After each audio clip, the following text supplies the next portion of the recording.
iniciando aqui a gravação.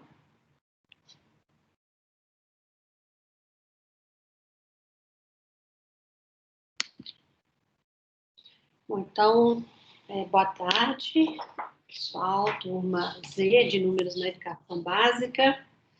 Nós estamos aqui na aula do dia 7 de janeiro de 2021, aula de número 8. Bom, nosso objetivo hoje, então, é fazer uma discussão mais geral envolvendo as 3 últimas aulas, né? Que inclui aquela aula que eu falei sobre o problema da contagem, números naturais e operações, a oficina que vocês fizeram em grupos, né? Usando calculadora simples, e a discussão que aconteceu na terça-feira passada, né? Sobre o artigo da Maria do Carmo Domit Mendonça. Tá? Então, é um momento da gente relacionar e levantar questões, e tirar dúvidas e comentários sobre os assuntos que foram tematizados nessas 3 aulas, todos envolvendo a questão dos números naturais, operações, ensino e aprendizagem, né, desse assunto na matemática. E, bom, é isso. Então, é uma aula de discussão mais aberta a partir da demanda de vocês, né? Eu também anotei alguns pontos aqui que eu acho que é interessante enfatizar a partir do que eu li nos fóruns e do que vocês comentaram lá, né? E aí, então, as ordens. O que vocês querem falar? Por exemplo, sobre aquela apresentação envolvendo o problema da contagem, números naturais e operações. Quem quer comentar, tirar alguma dúvida também, tá, gente?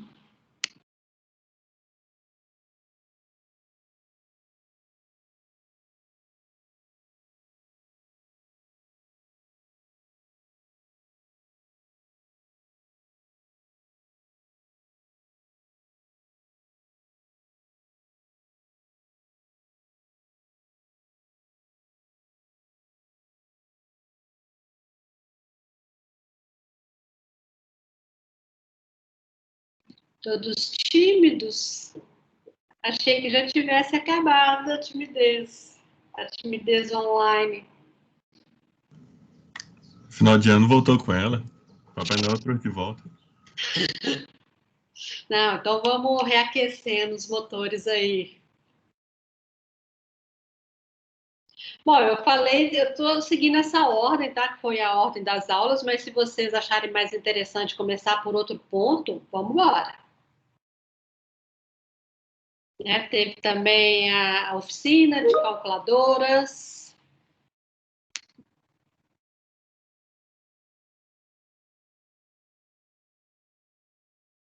Boa tarde, Isabela. Boa tarde, Diego.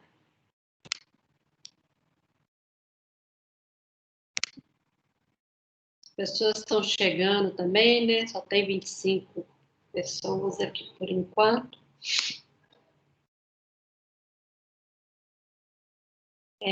Bom, então, enquanto o pessoal vai chegando, vocês vão se encorajando aí para falar. Eu quero saber se está tudo claro sobre a organização dos seminários. Né? Algumas perguntas, né, a gente está esclarecendo lá. Oi, Jussara, boa tarde. Hoje eu estou sem vídeo. Foi até bom você ter tocado no assunto do seminário, porque o meu grupo ele tá com algumas dúvidas, só que eu acho que a maioria não está aqui ainda. Então eu vou aproveitar para perguntar. O que a gente estava discutindo, a gente fez algumas perguntas, se a participação tem que ser de todos os integrantes no fórum. Como assim?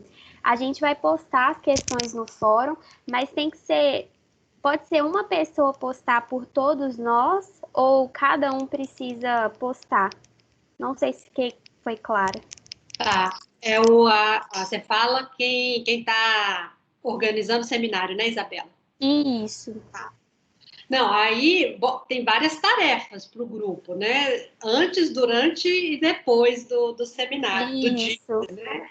E aí vocês se organizam, cada um faz um pouquinho, tá? Por isso os grupos são grandes também, né? Porque como a turma, né, as duas turmas do total é bastante grande, eu achei que ficaria ruim fazermos vários pequenos seminários. Então, eu achei melhor fazer só 4, né, 4 assuntos, com grupos maiores, e aí cada assunto fica dividido em 2 grupos, e cada grupo com 8 pessoas, mais ou menos, né, teria várias tarefas, né, de colocar as questões, né, para organizar o fórum lá lá naquele espaço, né, lá no Moodle, procurar o vídeo, fazer a apresentação. Então, assim, vocês vão se dividir, tá? E todo mundo fazer tudo, mas todo mundo tem que fazer alguma coisa. A nossa dúvida foi sobre a questão de colocar as primeiras perguntas no fórum. A gente ficou com medo de cada participante colocar e ficar um pouco confuso para a turma. Então, a gente tinha pensado se um só não poderia postar essa primeira etapa. Aí a gente estava nessa dúvida. E a outra é se as perguntas que a gente vai propor, a gente precisa responder ou a gente só precisa responder a resposta dos colegas que não estão no grupo. Não, vocês são os professores dessa vez, né? Então, vocês não precisam responder a si mesmos, mas vocês vão manter a discussão com a turma. Então, quando alguém responder as perguntas de vocês, vocês vão comentar, vão questionar, para manter o debate acontecendo até o dia 12. Então tá bom, era só isso. Tá? Obrigada. Nada, obrigada a você. Pedro, quer falar? Pedro Lucchesi? Jussara, boa tarde. Não, me deu uma dúvida agora, só quando você foi responder a Isabela, sobre, você falou assim, vão ter tarefas antes, né, no dia e depois. O que seria depois do seminário? Não, eu também pensei isso aqui, não tinha nada para depois, não. É antes e durante.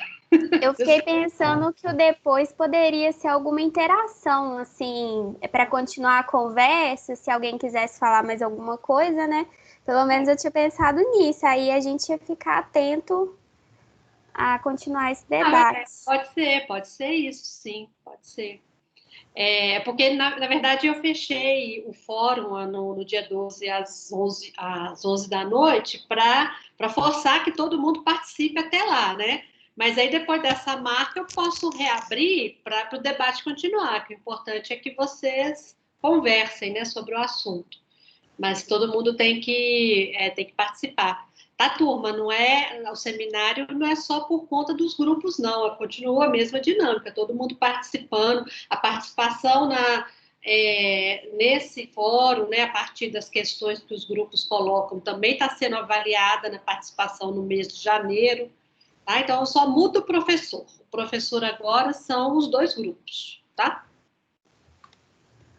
Oi, Jussara. Eu tô pegando um gancho no que a Isabela estava falando. Com a mão levantada. Espera um pouquinho, deixa eu organizar aqui. Tudo bem. Desculpa, Ingrid. Então, a Paloma e Ingrid depois. Tá bom. Paloma? Acho que o da Paloma travou. Então vamos lá, Ingrid. Desculpa ter te interrompido. Não, tranquilo, eu que nem levantei a mão. Eu que peço desculpas. Mas então, só pegando um gancho no que a Isabela falou, uma coisa que hoje a gente levantou no grupo também foi sobre a questão de nota. A nota vai ser do grupo ou vão ser notas individuais? A nota é do grupo. Ah, não, beleza. É porque a gente estava com essa dúvida, igual a Isabela já comentou, né? Da questão de postar as coisas lá, se todo mundo teria que postar, ou se uma pessoa postando, colocando o nome do grupo, porque a gente está fazendo tudo junto, mas na hora de postar, às vezes não tem a necessidade, né, de todo mundo Sim. postar. É mesmo porque, Ingrid, eu não tenho como avaliar qual que foi a participação de cada um no trabalho todo, né? Então, para eu não correr o risco de ser injusta, eu vou dar a mesma nota para o grupo, é o trabalho do grupo, tá? Não, beleza. Aham. E a Paloma pediu para avisar que a internet dela caiu, mas depois ela deve voltar. Beleza, beleza.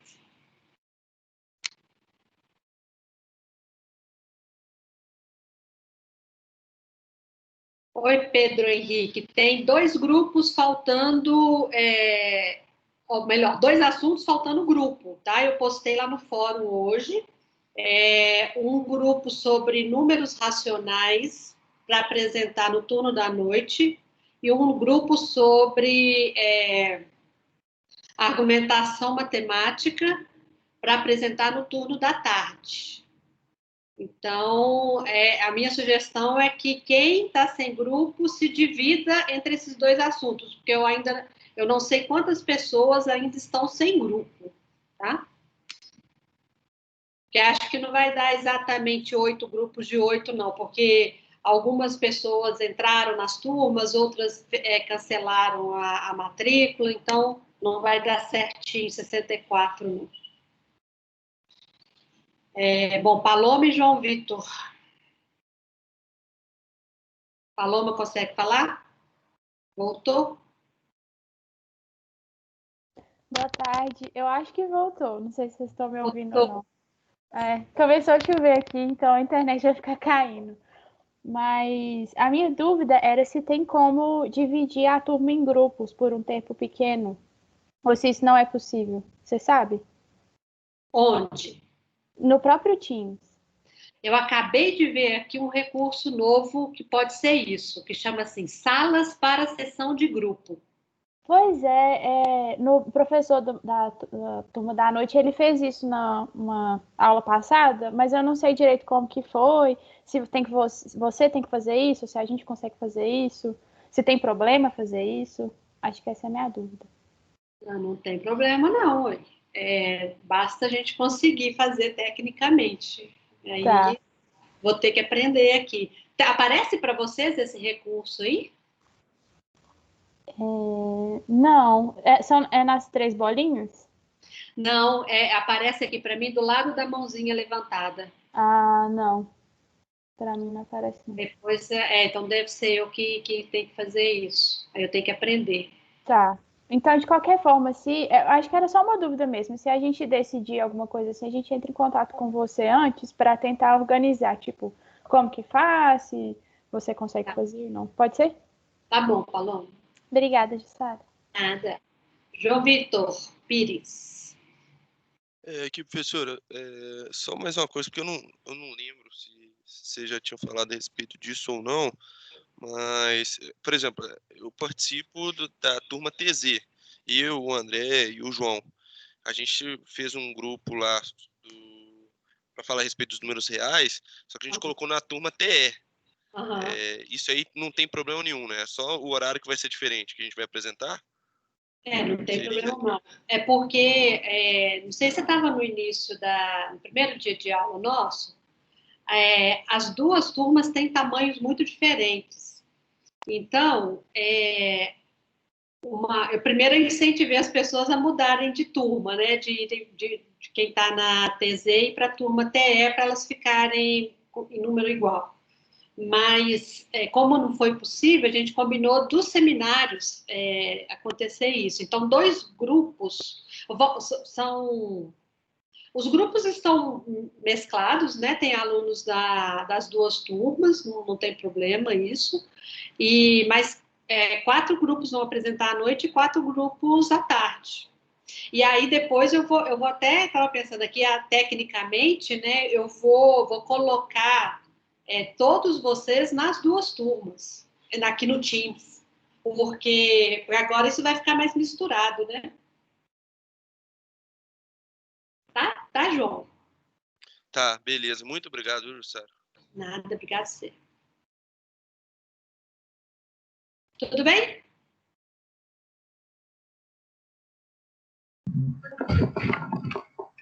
Ok. Então, tá, beleza, gente.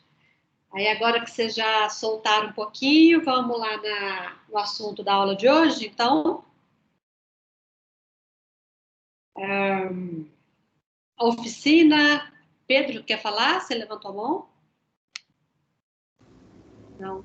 É sobre o tema da aula de hoje mesmo, mas vai ser ainda sobre o próximo, sobre o texto da Mendonça. Então, eu posso esperar, né? Eu acho que vai ser o antes da calculadora primeiro, né? Ainda também tem aquela apresentação sobre, baseada no livro do Bento Jesus Caraça. Paloma, você quer falar? Só tá com a mão levantada? Tô não, achei que tinha baixado, mas eu vou mexer aqui. Beleza. Desculpa. Não tem problema.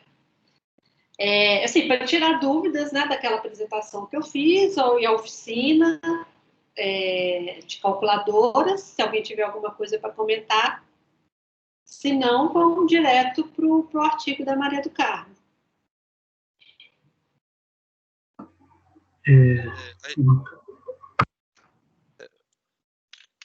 Pode falar. Acho que é Jonathan, Jonathan, né? Jonathan e Jonathan. Boa tarde, gente. Tudo bem? Eu queria falar um pouquinho sobre a oficina da calculadora. O meu trio teve uma experiência muito bacana. A gente queria até depois compartilhar com vocês. Não deu para a gente escrever lá, não. Foi que a gente tentou fazer aquelas atividades com as crianças menores aqui, conhecidas da gente, e ver, sabe, a forma como que elas iriam estruturar aquele cálculo. E me fez refletir bastante naquele fato, até que a Mendonça fala no artigo dela sobre o fator estrutural, né? O tanto que essa forma de operacionalizar ficou, assim, incrivelmente nítido. Nós pegamos duas participantes e aí elas realmente ficavam olhando, assim, às vezes uma questão, olhar para outra.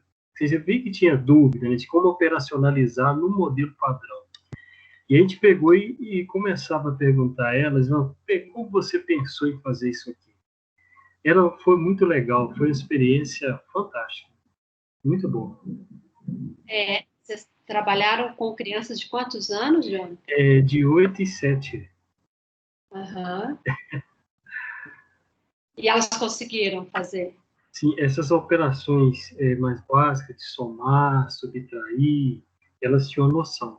E aí conseguia resolver, mas elas ficavam, às vezes, quando os números aumentavam, vamos assim dizer, aumentava o tamanho dos números, né? Por exemplo, 2.600, a gente viu uma certa dificuldade. Né? Os números maiores, elas tinham um pouco mais de dificuldade. Aí elas perguntavam, né? Estão fazendo certo? O que eu estou querendo? Foi muito legal, muito experiência Tinham grande. dificuldade, mas fizeram. Fizeram, mas fizeram. Isso me faz lembrar a ideia de zona de desenvolvimento proximal ou zona de desenvolvimento próximo do Vygotsky. Vocês já estudaram isso em psicologia da educação. Esse conceito, né, ZDM, zona de desenvolvimento, ZDP, desculpa, zona de desenvolvimento proximal, é uma área de atividades ou de habilidades em que os alunos, as crianças, não conseguem fazer atividades sozinhos, mas conseguem fazer com a ajuda de um adulto ou de alguém que tem mais experiência. E é um trabalho nessa região que colabora para desenvolver a cognição dos estudantes, segundo o Vygotsky. Então, porque tem atividades que elas conseguem fazer sozinhas, tem atividades que elas não conseguem fazer de jeito nenhum. E tem essas que estão aí no meio, que elas não conseguem sozinhas, mas conseguem com a ajuda de alguém mais experiente. E é aí que elas vão se desenvolver. Então, né, por isso eu te perguntei, Jonathan, se elas conseguiram fazer mesmo tendo dificuldade. Que isso é bacana, né, de elas se sentirem desafiadas e de irem além daquilo que elas davam conta antes de fazer a atividade. Bacana. E, professor, o que eu achei assim, muito interessante nessa experiência que a gente estava fazendo eu pude ver o tanto que elas associavam aquilo que a gente até tinha discutido em aulas passadas, o tanto que ela associa a questão dos números com os objetos, sabe? Às vezes, se eu concretizava mais a comparação, elas conseguiam entender. Mas se a gente tentava um pouco, eu sei que existem vários fatores aí, questão da idade e tudo mais, mas quando a gente tentava puxar um pouco a abstração, a gente via que a gente observava aquele ponto, opa, e aí, o que está acontecendo, né? Mas a gente realmente vê isso nitidamente. Muito bom. Mas isso não, essa dificuldade delas não pode ser vista como um obstáculo. A gente sempre tem que tentar e um pouquinho a mais, porque se a gente fala assim, ela não está pronta, ela não consegue, então eu não vou fazer, pode ser pode estar perdendo uma oportunidade de desenvolver aquele tipo de raciocínio, essa abstração, tá? Eu acho que é um grande problema na nossa escola esse, que a gente acha assim, o aluno não consegue trabalhar com o abstrato, então eu vou ficar só no concreto. E aí ele fica atrofiado no abstrato, porque ele nunca tem essa oportunidade de ser desafiado, de tentar avançar a partir de onde ele está. Então, assim, é o que eu falo, não desistam nunca dos alunos, confiem sempre nele, na capacidade que eles têm. E é mesmo, é fantástico isso, professora. É muito, muito gratificante. Me fez lembrar, como eu estava dizendo, dos fatores, somente o fator da pressão social, que a Mendonça traz lá, por exemplo, pela faixa etária de idade daquelas crianças. Mendonça fala, o que se espera aí das séries iniciais, ela traz aquele exemplo que uma criança para a quinta série tem que saber bem as técnicas das 4 operações, sem errar, né? Senão terão problemas. A gente vê que esse fator existe mesmo, né? E as crianças, de certa forma, cada um do seu tipo, percebe isso, sente isso. Aquela pressão de aprender daquele jeitinho mesmo que a professora ensinou, se não está errado, outras formas. Muito interessante. Bacana, Jonathan. Bom, aí, ó, gente, fica aí um convite, então, para vocês experimentarem a oficina com crianças, né? Muito bom. Recomendo. Bom, já temos aqui, então, o Pedro, né, que quer falar, Pedro Luquezzi, depois a Vivian, depois João Vitor. Talvez a Vivian queira falar sobre esse assunto, né? Se for, ela pode falar. Oi, é sobre a calculadora, sim. Beleza, Vivian. A gente pode ir procurando também os assuntos, viu, Pedro? Não tem muita regra, não. É tudo número, né? Vamos lá, Vivian. Tá bom. Então, eu estava pensando sobre a importância também de nós, alunos, né, meio que na visão de professores, fazermos essa oficina, como se fossem os alunos, como se fossem as crianças, né? Até mesmo para a gente encontrar as saídas. E se eles dividissem, sei lá, o número inicial, já direto por ele mesmo, já chegaria no 1, porque não tinha essa regra, né? E aí a gente fica pensando... Aí ele perderia, né? Oi? Mas aí ele perderia, porque ele dividiu chegou no 1. Não, eu pensei que era quem ganhasse é que chegava. Não, perde... É quem chegasse. Ganha quem fizer o parceiro chegar no 1. Isso. Entendi. Isso. Entendi. Agora faz mais sentido. Então a gente chegou à conclusão errada. E tinha aquela regra de não dividir pela metade. Porque senão você já fazia ele perder, né? Sim, é verdade. Então, para dar um pouquinho mais de emoção, tem essa regra lá. Sim, não, mas então, nesse sentido mesmo, de a gente buscar, como fala, meio que saídas, assim, né? E regras que pode ser que faltem. Oi? Estratégias, né? Vocês estavam buscando estratégias para ganhar. Isso mesmo. E é muito legal. Adorei. Isso vocês estão pensando matematicamente, né? Porque vocês estão procurando números para fazer a divisão, para fazer com que o jogador seguinte perca, né? Sim, exatamente. É ótimo, muito legal. Para as crianças mesmo. Isso que você falou, Vivi, eu acho muito importante. A gente, professor, fazer a atividade como aluno. Exatamente. Tem até uma discussão na literatura sobre formação de professores que fala isso, que a gente não pode trabalhar com formação de professor só dizendo para ele o que ele tem que fazer, mas fazer com ele, né? Para que ele também faça, para ele viver essa experiência como professor e refletir sobre, né, a experiência que teve. Exatamente. Até porque a sala de aula, a gente não é uma troca constante, né? A gente aprende e eles também, o tempo inteiro. Com certeza. Aqui também. Exatamente. Valeu, obrigada.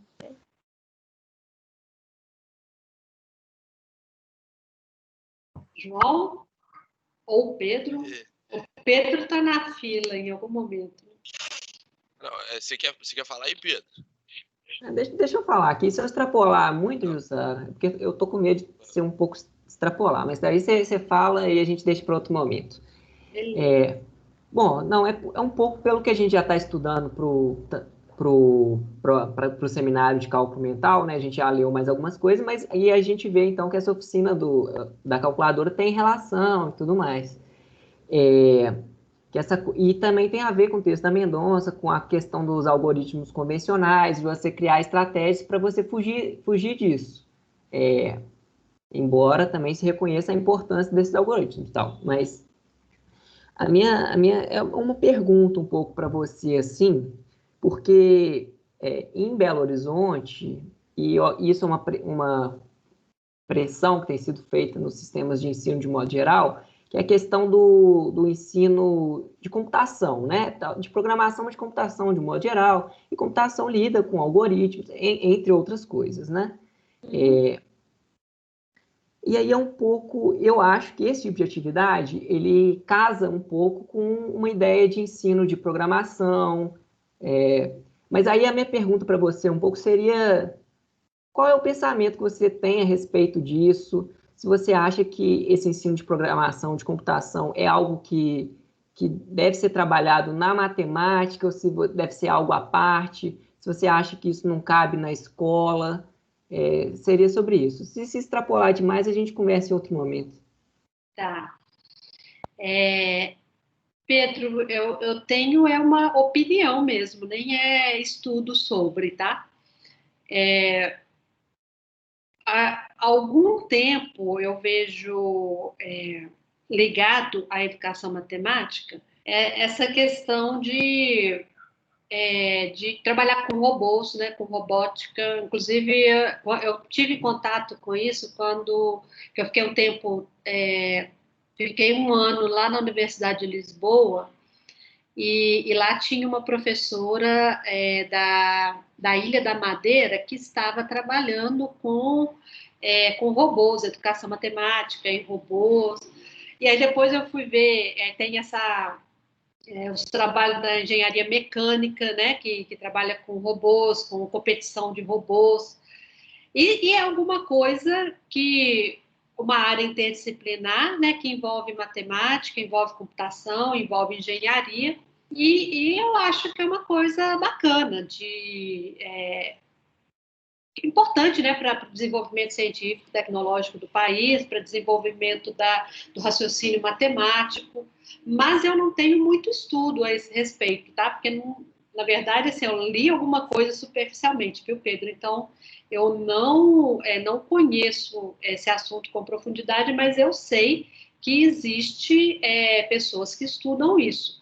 Inclusive, alguém há pouco tempo veio me perguntar, alguém que está fazendo doutorado lá na Faculdade de Educação, que está estudando isso. Eu esqueci quem que é. Mas, enfim, tem alguém algum professor de matemática que está começando um doutorado a respeito desse assunto. e a orientadora dessa menina, eu esqueci quem que é, quando eu lembrar eu falo, mas a orientadora dela é a Maria de Fátima, que trabalha com psicologia da educação. Então, é uma linha que está despontando aí, tá? E pode ser bem interessante, eu vejo muitas escolas, né, abrindo, né, escolas de informática, de robótica e tal, pode ser uma coisa interessante aí. Porque, assim, as disciplinas, isso é só uma organização, né, para a gente, né? Isso não é nenhuma regra engessada, né? Então, é natural que apareçam essas áreas interdisciplinares, né, Paloma? Eu e Paloma e a Bárbara estamos trabalhando na iniciação científica um pouquinho com essas questões interdisciplinares e a gente vê o quanto que é importante isso acontecer. Obrigado. Nada, obrigada a você.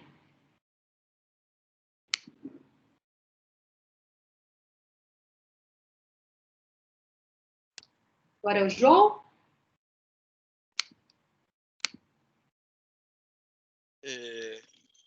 Boa tarde, gente. Assim, Jussara, a qualquer momento pode acabar a luz aqui em casa, alguma coisa assim, porque eu tô parecendo, eu não lembro quem me falou, mas aqui em casa tá parecendo armando um temporal.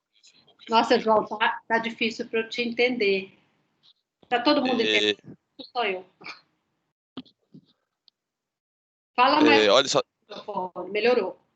Melhorou um pouquinho? Bastante. Ah, tá. Então, beleza. Mas é o seguinte, porque aqui em casa, a qualquer momento, acho que pode chover, então, caso chova demais, pode acabar a luz, alguma coisa assim, então, do nada eu saía por causa disso, entendeu? Eu tô vendo uma nuvem ali, e se eu sair, né, porque eu abandonei você. Pois é. Mas, tirando isso, a respeito da oficina, da calculadora simples,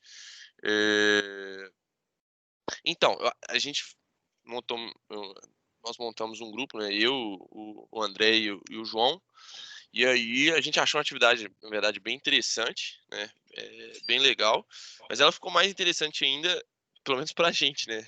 A gente não teve a oportunidade, igual acho que o Jonathan, de ter alguém, uma criança ou alguém assim para poder participar, né? Mas assim, a gente achou mais interessante quando a gente descobriu uma estratégia vencedora, né? E na verdade era uma estratégia vencedora, mas ela dependia do número que o primeiro jogador escolhesse, né? Porque se fosse um número que fosse uma potência de 2, então, na verdade, aí já começava a variar, né? Essa questão. Mas a gente achou muito legal, né? Principalmente pelo fato da decomposição em fatores primos, né? E a visualização que isso traz também, né? Através de uma brincadeira e de uma coisa que é competitiva. E aí a gente vai analisando as coisas, a gente vai pensando, e a gente viu que, tipo, que o máximo possível, desde que todos os integrantes saibam jogar, ou seja, ter um conhecimento a respeito da estratégia vencedora, seria o máximo de 3 rodadas, por exemplo, onde na terceira o último jogador já é o que está perdendo, né?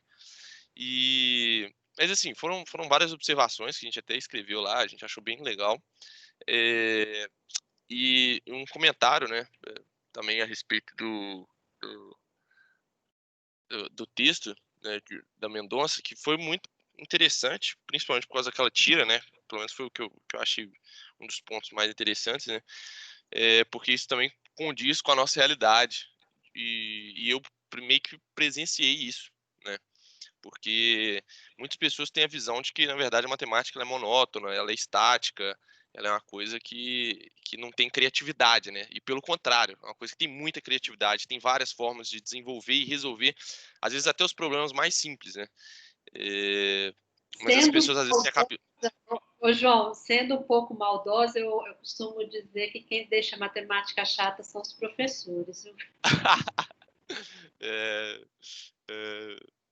Tá fácil não, mas assim, são pontos abordados que às vezes eles ficavam pelo menos no meu subconsciente, e porque principalmente quando às vezes a gente ia começar a falar a respeito de um assunto, a respeito de uma matéria, ensinando para alguém, você já vê, às vezes, uma cara meio de desgosto da pessoa, como se ela já tivesse um preconceito a respeito da matemática, como se fosse uma coisa chata, uma coisa que é literalmente monótona e estática, né? E o texto, ele trabalha muito em volta disso, né? Então, achei muito bacana. E no final também ele traz várias abordagens, né? E vários problemas também a respeito realmente desse problema, né? Que a gente enfrenta no nosso dia a dia. E o mais interessante de tudo é que ela já tinha visto isso em 1996, né? Então assim, isso que eu achei muito bacana. Por isso aquela pergunta que eu coloquei lá, né? Que eu fui meio resistente na hora de propor a discussão do texto por causa disso. Nossa, eu vou propor uma coisa assim de 25 anos atrás, mas na hora que eu fui ler, eu falei, gente, é muito atual. Tem que rolar a discussão, sim. Isso é verdade. Bacana. Bom, Júlia e Jonathan? Júlia Oi, Ribeiro. Jussara. Oi, Júlia. Tudo bem? Boa tarde. Boa tarde. Dois pontos que eu quero falar. Eu quero primeiro falar do texto da Mendonça. Enquanto eu estava lendo ele, eu lembrei de um caso. Eu sempre fui a única de exatas entre os meus melhores amigos, né? Então era eu que ajudava eles.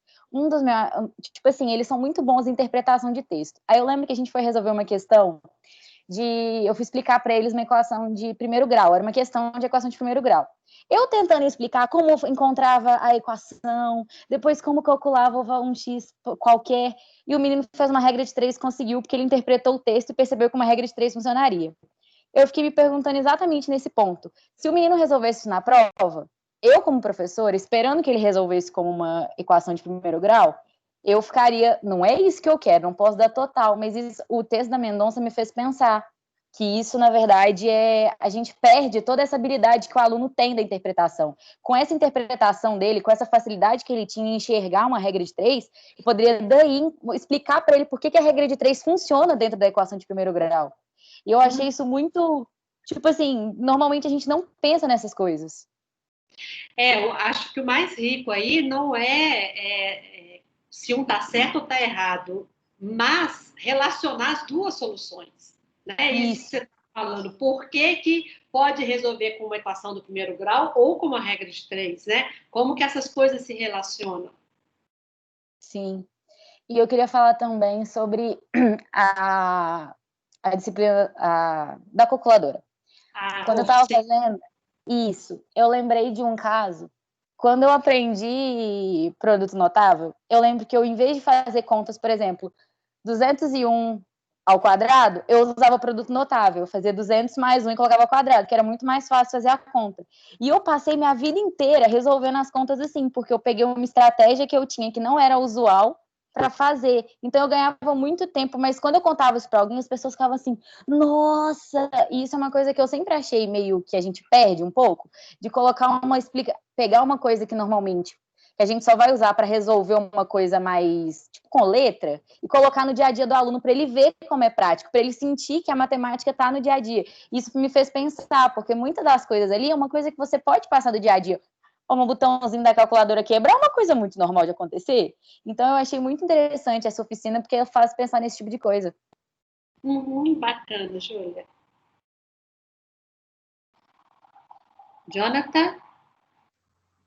E isso, professor, o que eu vou falar aqui de certa forma, comunica com o que a Júlia falou, com o que o colega que antecedeu ela disse, e faz a gente refletir também no que a autora, né, a Mendonça, ela fala lá no final do texto, ela fala até como um conselho. A gente precisa estar atento para não explicar para os alunos, não deixar crescer aquela sensação de que as coisas acontecem de modo mágico, né? Então, ela fala que a gente tem que dar oportunidade para que o aluno possa compreender o funcionamento de cada algoritmo. Imagina bem, se, igual o exemplo da colega Júlia, né, a gente pudesse explicar e mostrar para aquele pessoa por que deu certo, né, por que também se relaciona dessa forma. Então, acho que esses problemas, eu também já passei por isso, no processo de ensino também foi, de certa forma, assim, um conselho super atual, né? A gente possibilitar, a gente poder entender. E o que me faz refletir também um pouco mais a fundo é porque depois, para a gente poder compreender bem, entender bem, o professor também precisa saber, ele precisa compreender isso com muita clareza, né? Sim. Então, é uma coisa muito interessante a gente se pensar, né? Aí cabe aquela situação. Deixa eu até acrescentar aí, isso você falou é super importante. O professor tem que saber muito conteúdo matemático para ele ensinar. Mas saber esse conteúdo matemático não basta. Ele tem que saber mais do que isso, tá? Essa é uma discussão muito forte com relação à formação de professores, porque existem pessoas que acham que se basta saber matemática para ensinar matemática, ou basta saber história para ensinar história, basta saber geografia para ensinar geografia. Mas não, porque existem até estudos sobre vários tipos de conhecimento que o professor tem que ter, né? Tem que ter o conhecimento do currículo, o conhecimento das práticas pedagógicas, o conhecimento até o conhecimento que ele adquire com a própria experiência, né? Então, tudo isso vai compondo os saberes do professor para ele se tornar professor, né? Isso é até uma ideia que vem do Tardif, tá? Que é um pesquisador da formação de professores. Se vocês depois tiverem curiosidade, é bacana ler sobre isso aí. Vai lá, John. Não, é verdade, professor, eu concordo, porque se isso que a professora falou é verdade, porque senão a gente deixa, né, menospreza, de certa forma, quem pensa dessa maneira, e por incrível que pareça, na minha trajetória, na própria universidade, eu tive, infelizmente, professores que tiveram esse pensamento, né, externaram isso para a gente, eu não fiz isso, mas hoje eu estou dando aula assim, sensato. A gente sabe que lecionar é uma arte, né? É uma arte, precisa ser trabalhada, lapidada, precisa desenvolver. Eu particularmente, opinião minha, posso estar errado, eu acho que isso não vem de uma forma nata, isso tem que ser adquirido, né? Claro que existem pessoas que já têm a predisposição, mas tem que ser trabalhado, tem que ser lapidado, melhorado, né? Existe muito recurso para isso hoje em dia. Antes acho que o Pedro está com a mão levantada, antes dele falar, eu só queria dizer qual que era o meu propósito ao propor aquela oficina de calculadora simples.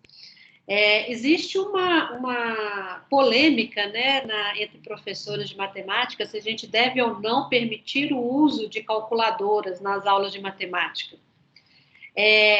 Essa polêmica em si, ela não é muito frutífera, né? Ela é infrutífera, porque usar a calculadora para quê? Né? Se a gente quer trabalhar a memorização da tabuada e usa a calculadora para isso, aí ela não é adequada. Mas, igual ali, eu coloquei uma proposta em que a calculadora não faz sozinho, né, o que tinha que ser feito ali, e havia muito conhecimento matemático, desenvolvimento de conhecimento matemático junto com a oficina, usando a calculadora, tá? Então, não dá para se posicionar contra ou a favor do uso de calculadora. Depende da atividade que você quer propor. E para cada assunto, para cada... enfim, né, para cada assunto da matemática, você pode criar atividades bem interessantes que trabalhem o desenvolvimento do raciocínio matemático usando calculadora, tá? Então, não se posicionem assim apressadamente a favor ou contra, tá? Usem a calculadora como uma aliada, sendo criativos, tá? Bom, Pedro Luquezzi e depois Gustavo. Sobre isso que você falou agora, Sara, numa oficina que eu participei, né, lá do Promestre, um professor, ele estava formando mestrado, ele estava dando a oficina, e aí sobre o uso de calculadora, um comentário que eu gostei que ele falou foi tipo que eu não lembro exatamente, mas é como se o problema é que às vezes o aluno vicia com a calculadora. Aí já teve vezes dele pegar assim, ensino fundamental, tá? O aluno estava fazendo 0 vezes 2, não, sei lá, 0 vezes alguma coisa com calculadora, ou então 2 vezes 5 com calculadora, né? Mas isso também é lógico que faz parte também do professor trabalhar esse tipo de questão para evitar isso. E Mas você tem problema com pessoas que são viciadas em lápis e papel? pelo que a gente tem estudado agora, sim, não é que eu tenho um problema, né? Mas eu vejo que não é não é o melhor para o desenvolvimento matemático da pessoa, né? E viciada em cálculo mental? Então, isso que é interessante, né? Tudo se complementa. Pois Até algo que a gente vai comentar. Você está dando spoiler da nossa apresentação, Jussara. Oi? Você está dando spoiler da nossa apresentação do seminário. Sei o que vocês vão fazer. Mas, viu, gente? Não, eu acho que a gente não pode pensar que o cálculo mental vicia, o lápis de papel vicia, a calculadora vicia, né? São todas mídias que a gente pode usar para ajudar a gente a pensar. Tem um livrinho da coleção Tendências em Educação Matemática que eu vou deixar aqui de sugestão para vocês. Deixa eu pegar ali.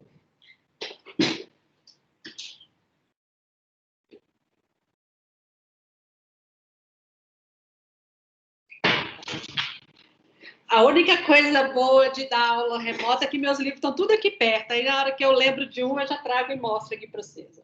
Informática e Educação Matemática. Tá? Da coleção Tendências em Educação Matemática.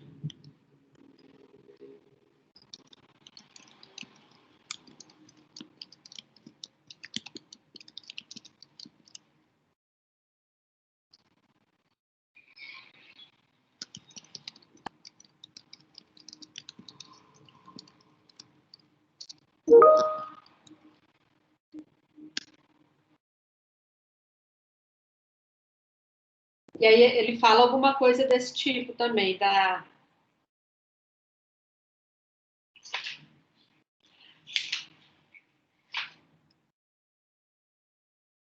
Eles começam discutindo assim, o computador é a solução, mas qual é o problema? E aí tem falam disso, né, da pessoa viciada em lápis de papel, etc. Exatamente para desestabilizar essas, às vezes, certezas que a gente tem com relação aos computadores, calculadores. Pedro, desculpa, vamos lá. Não, e só para complementar, aí também era uma referência ao seu comentário anterior, né, que o professor não deve saber só a matemática, é importante ter o conhecimento matemático, mas não deve ser só isso. E aí o exemplo mesmo dessa aula e aulas que eu acho interessante, que é a aula dialogada. E tudo bem que nesse momento tem um objetivo até maior do diálogo e tal, mas eu acho que em todo tipo de aula, o diálogo entre os alunos mesmo, isso favorece não só a pergunta ao professor, aquela referência, né? Mas e aí isso entra a questão da habilidade do professor até para fazer com que os alunos fiquem confortáveis com esse tipo de situação.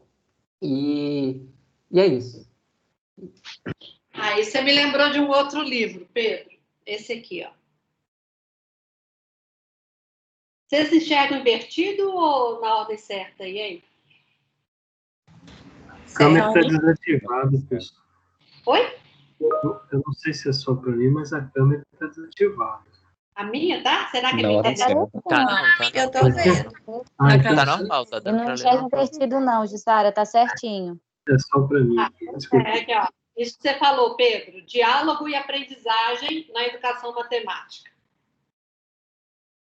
Esses autores aqui, Alvo e Scovs-Mose, eles falam que a qualidade da aprendizagem depende da qualidade da comunicação na sala de aula. A tese desse livro é essa. Complementei meu raciocínio, valeu.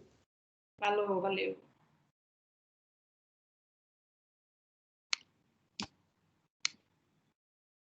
Bom, agora, Gustavo. Tá na ordem aqui para mim, tá assim. Gustavo Rodrigues, Isabela, João Vitor França e Júlia. Oi, sou eu. Vocês estão me ouvindo? Sim, Gustavo. Tá. O que eu ia falar era comentar sobre o uso de calculadora, né? Pelo menos para mim, desde o ensino fundamental ali, a partir da quarta, da quinta série, né? Todos os professores de matemática tinham problema com calculadora, assim. Não podia nem aparecer na sala que o professor parecia que surtava. Não, esse negócio não pode, de jeito nenhum. E eu nunca entendi por quê. Eu não tinha tanta dificuldade de fazer conta, essas coisas, conseguia fazer cálculo mental tranquilamente, mas eu vi que um monte de colega meu não conseguia efetuar bem as mesmas operações que eu fazia, né? E aí eu ficava sempre me perguntando, por que não deixa essa pessoa usar calculadora, sei lá, tenta ensinar como efetuar as operações junto com a calculadora com esses alunos. E pelo menos fazendo a oficina, né, lendo esses textos, a gente vê que, pelo menos para mim, eu acho que foi assim, criar esse monstro da calculadora foi um erro muito grande dos professores, que eles podiam tirar proveito tanto da calculadora quanto de diversas tecnologias para pegar esses alunos que normalmente iam mal na matéria, né, por diversos fatores, trazer a vontade que eles já tinham de usar a calculadora, tentar fazer isso para trazer eles, para tentar inserir eles no meio da aula, fazer eles aprenderem muito melhor o assunto do que... Talvez, Gustavo, esses professores tenham essa ênfase no algoritmo, nos algoritmos convencionais, né? E aí, eu acho que a gente pode tirar proveito da calculadora, inclusive para trabalhar com os algoritmos convencionais.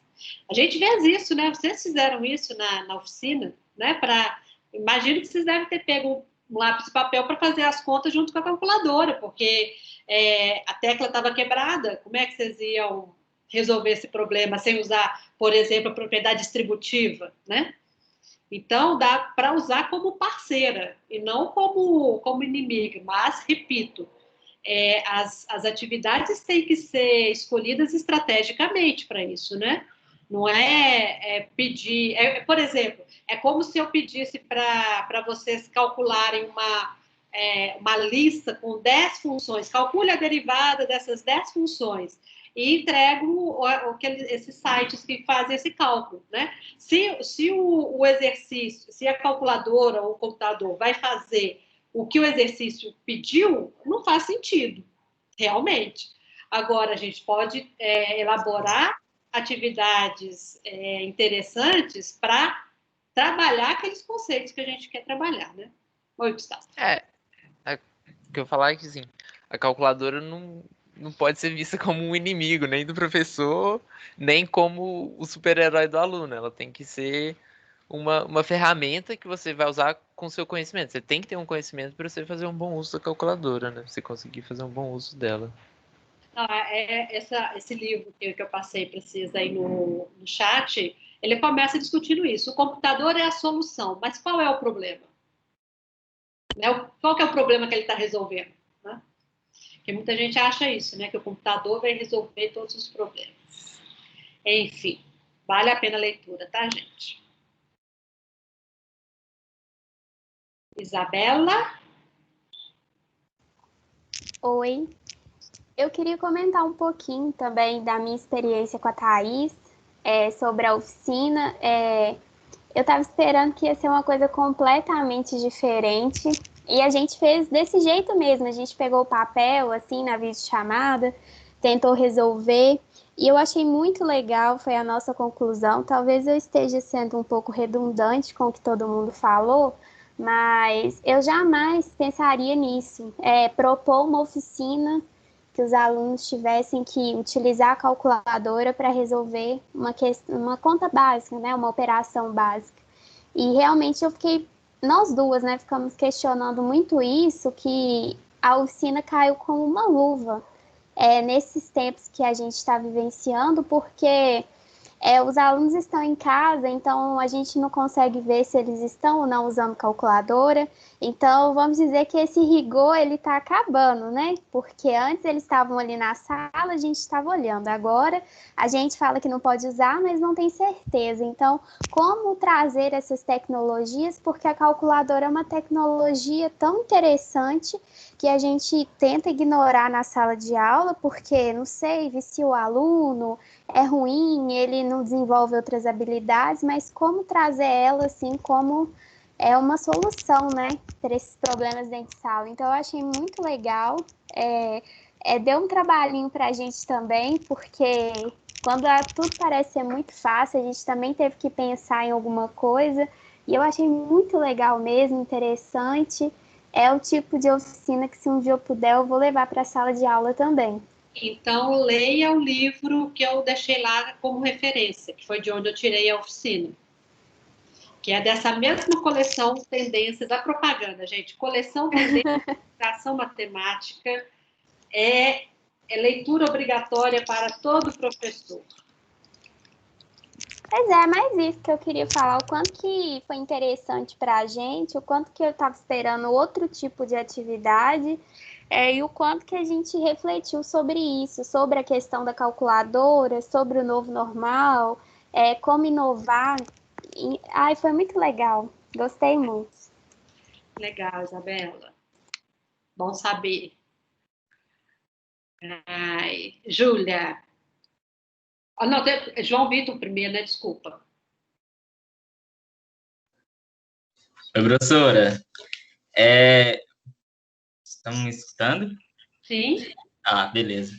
Eu fiquei pensando bastante na minha trajetória enquanto estudante da educação básica, porque eu sou do norte de Minas, e aqui tem uma dificuldade enorme com a formação de professores. E pensando um pouco, né, sobre o artigo da Maria do Carmo, eu fiquei pensando na atitude de alguns professores que eu tive de matemática.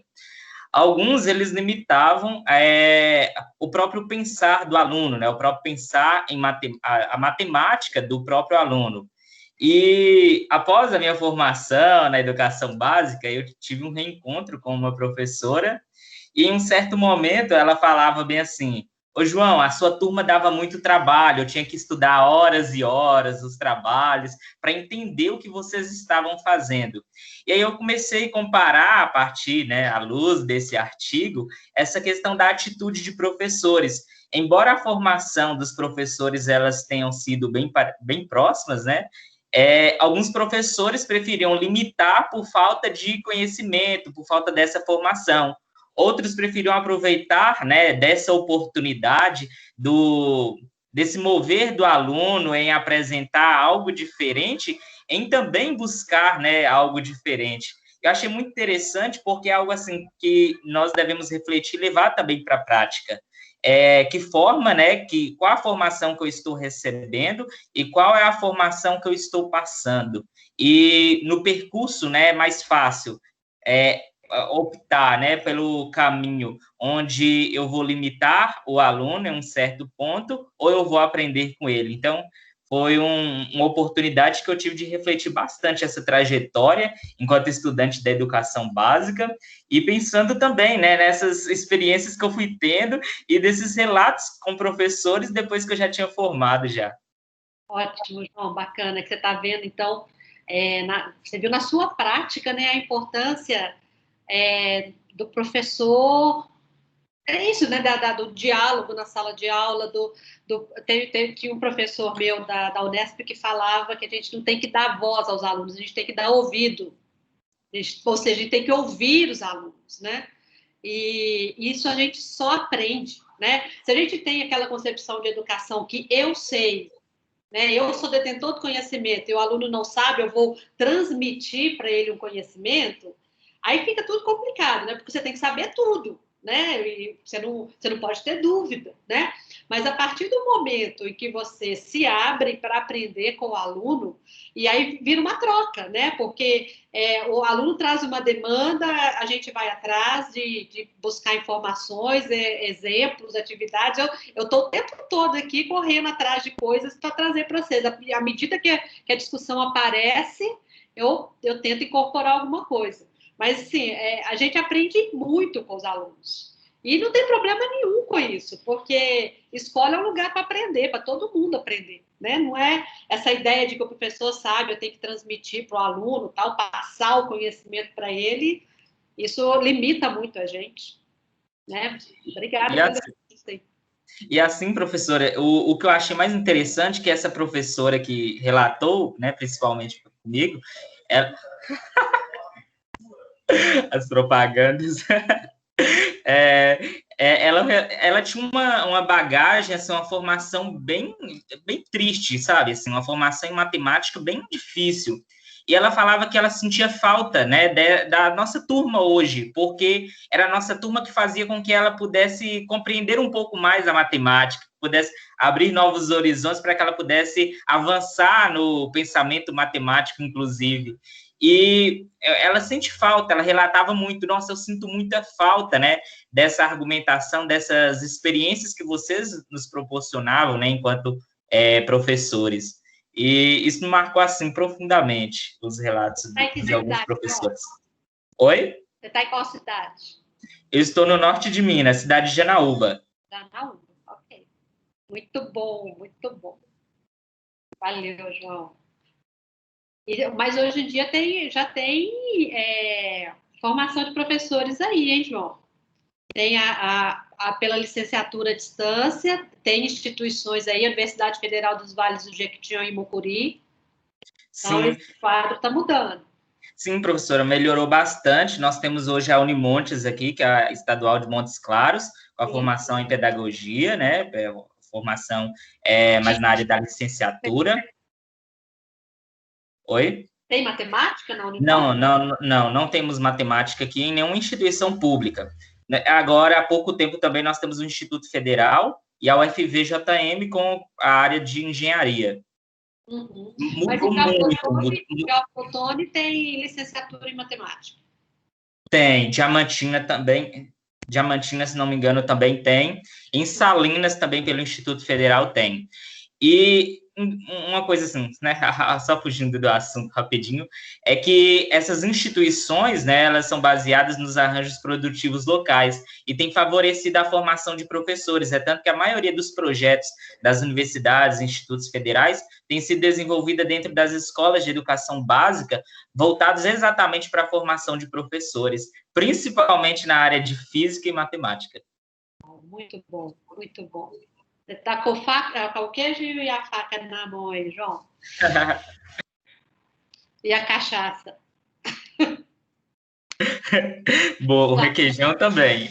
O requeijão também. Valeu, João. Júlia. Oi, de novo, Jussara. Então, eu estava pensando, quando a gente estava fazendo o nosso de cálculo, a oficina da calculadora, a gente chegou nessa mesma discussão sobre o uso de calculadora. E eu me lembrei de um caso. Eu dou aula para uma menina focada no Enem.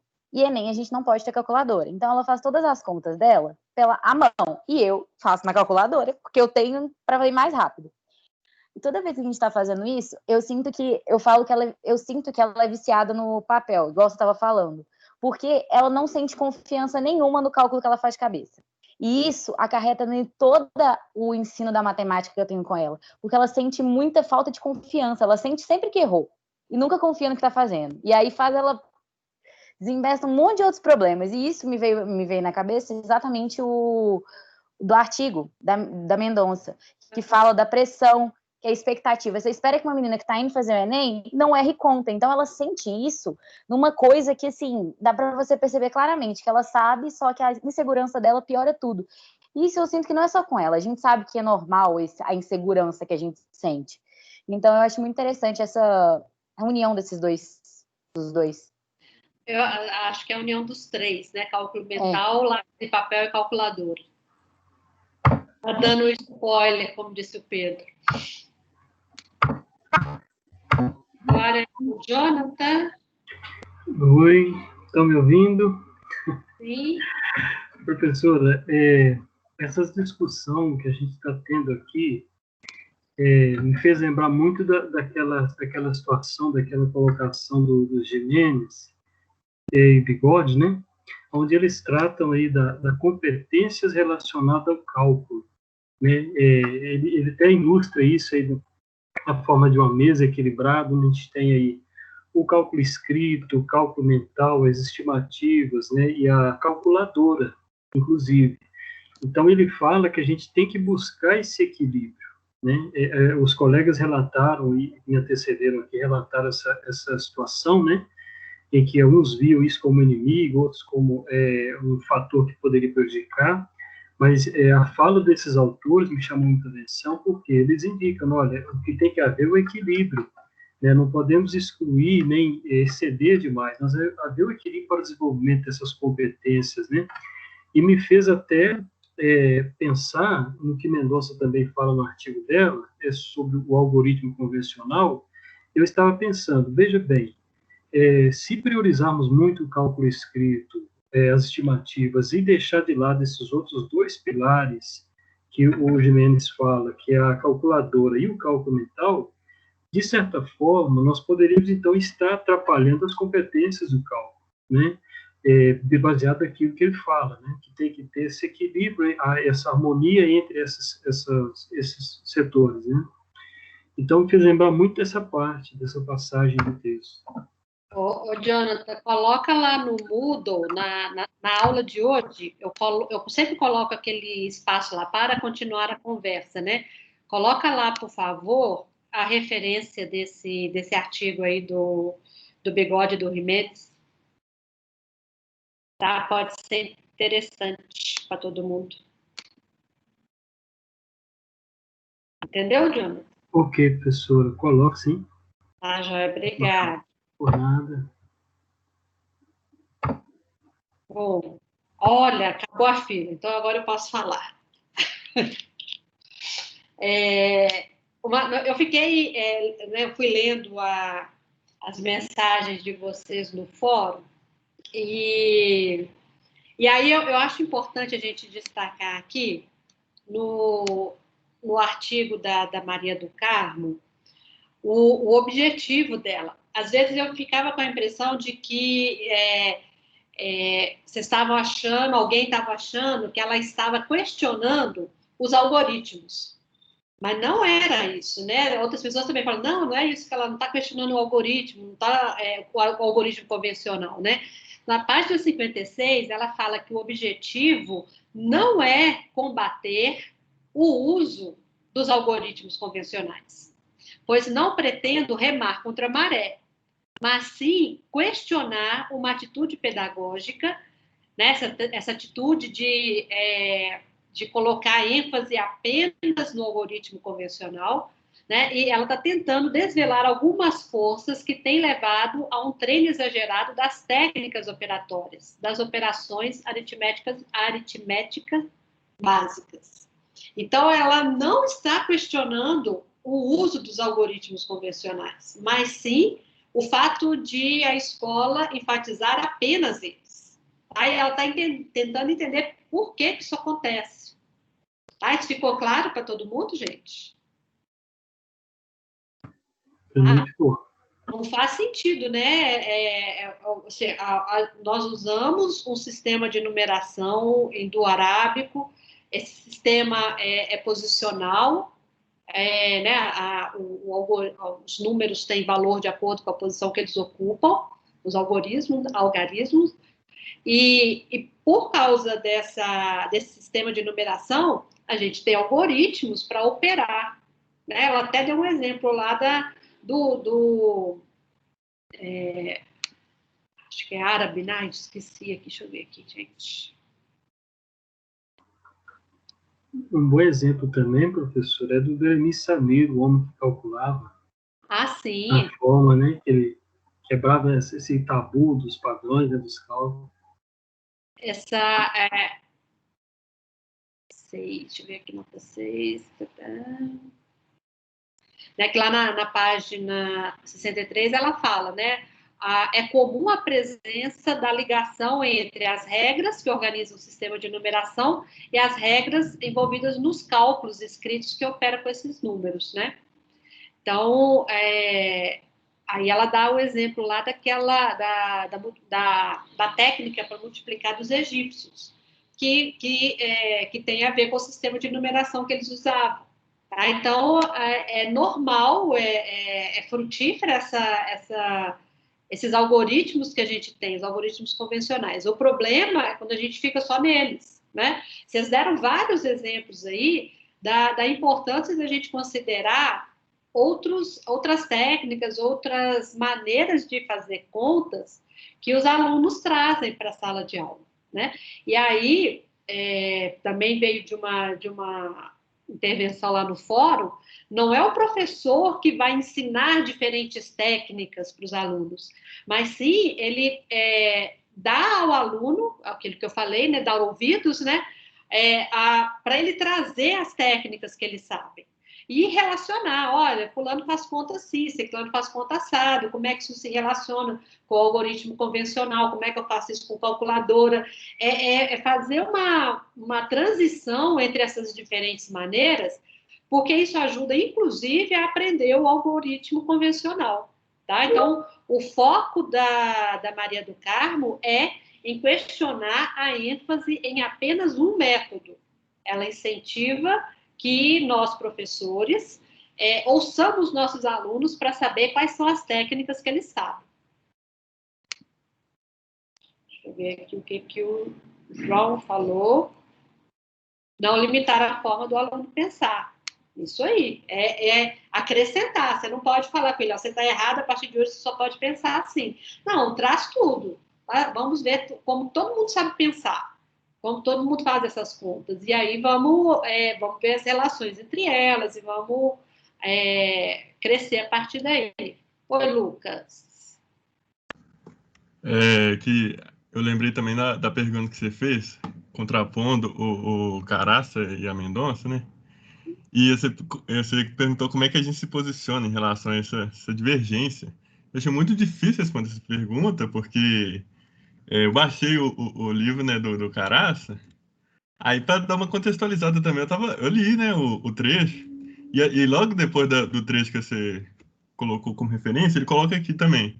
O leitor já experimentou, por exemplo, fazer uma multiplicação, uma divisão em numeração romana? Então, o que eu estava querendo mostrar é que não é que o método ele é perfeito. Ele é melhor do que outros, por exemplo, segundo um ponto de vista. No caso, para quem está acostumado com os algoritmos de multiplicação, de divisão que a gente já tem, é muito mais fácil. Ele é perfeito, ele brilha nesse sentido, sabe? Mas também não é colocar o nosso sistema de numeração como o perfeito, como numa posição de destaque a todos os outros modos de fazer as coisas.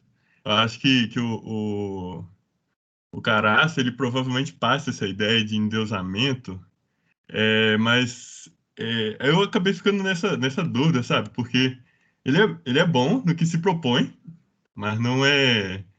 Mas o trecho passava uma ideia um pouco equivocada nesse sentido, né? De bom até demais. Eu acho que eu escrevi lá no fórum, o Caraça, ele faz essa afirmativa num contexto interno à matemática, né? Ele está, do ponto de vista operacional, entre os métodos que já existiram, esse é o mais eficiente, né? Por isso é uma maravilha, ele diz assim. Uhum. Agora, a Maria do Carmo, ela está falando do ponto de vista do ensino das operações, né? E aí, se a gente coloca essa camisa de força, olha, vocês podem fazer desse jeito, isso prejudica o aluno, porque ele pode trazer da experiência cotidiana dele outras maneiras de fazer os cálculos. A gente fechar a janela aqui que já está começando a chover.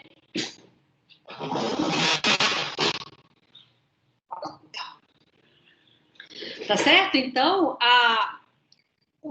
o Caraça e a Maria do Carmo, eles estão falando textos, né? O Caraça está falando sobre o ponto de vista da estrutura matemática e a Maria do Carmo sobre o ponto de vista do ensino dessas operações, né? Então, por isso que eles têm posicionamentos mais otimista, o outro mais pessimista, né? Sim, sim. E foi justamente baseado nesse ponto de vista que a gente estava tratando, que é um ponto de vista de ensino, que eu tomei a posição. Eu até prefiro falar, pedagogicamente falando, porque é justamente por isso, reconhecer qual que é o objetivo de cada um ali, né, no caso. Aí vai até uma dica aí para quem está preparando os seminários, procura colocar questões que incomodem, né? Vocês viram que essas duas questões, modéstia à parte, eu gostei das questões que eu coloquei dessa vez, porque uma fala de uma divergência, né? Olha, tem uma divergência entre autores. Aí isso aguça curiosidade, né? O que está falando?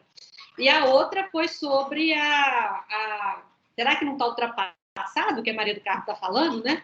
E é um artigo tão velho, né? E a gente está estudando hoje, em 2021, né? E então, assim, questões, é interessante a gente colocar questões que desafiem, né? Mesmo na linha do que a Maria do Carmo fala. Gente, está falando aqui que minha rede está ruim, tá? Não sei se vocês estão me ouvindo aí. Tá dando para ouvir, professor. Agora travou um pouquinho. Lá na parte. Tem instalo? O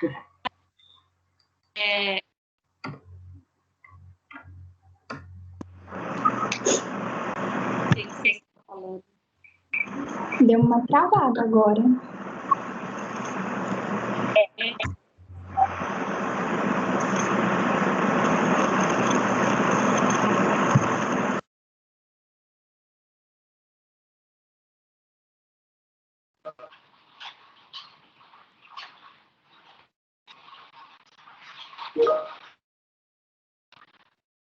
Todo mundo falando que está travando.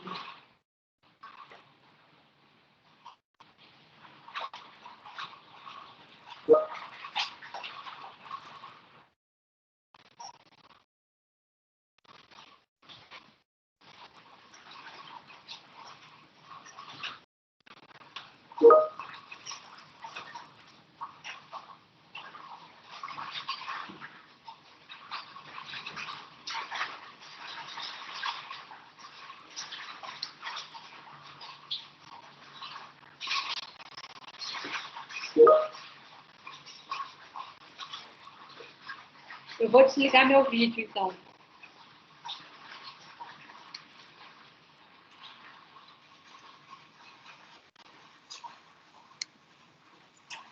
Eu vou só vou falar aqui, gente, na página 58, a Maria do Carmo fala da importância da gente colocar os alunos frente a atividades criadoras, uma relação de maior autonomia com o conhecimento matemático. É importante a gente incentivar a criatividade dos estudantes. E aí, como a internet está acabando, eu vou acabar a aula aqui também, gente. Desculpa aí. Mas a gravação até aqui vai, tá? A gente se vê lá no Moodle. Tchau, um abraço. Ah, que pena, a discussão estava ótima aqui, mas é melhor parar. Tchau, um abraço. Tchau, um abraço, professora. Tchau, professora. Tchau. Tchau, tchau. Tchau, gente. Tchau, Boa noite. professor.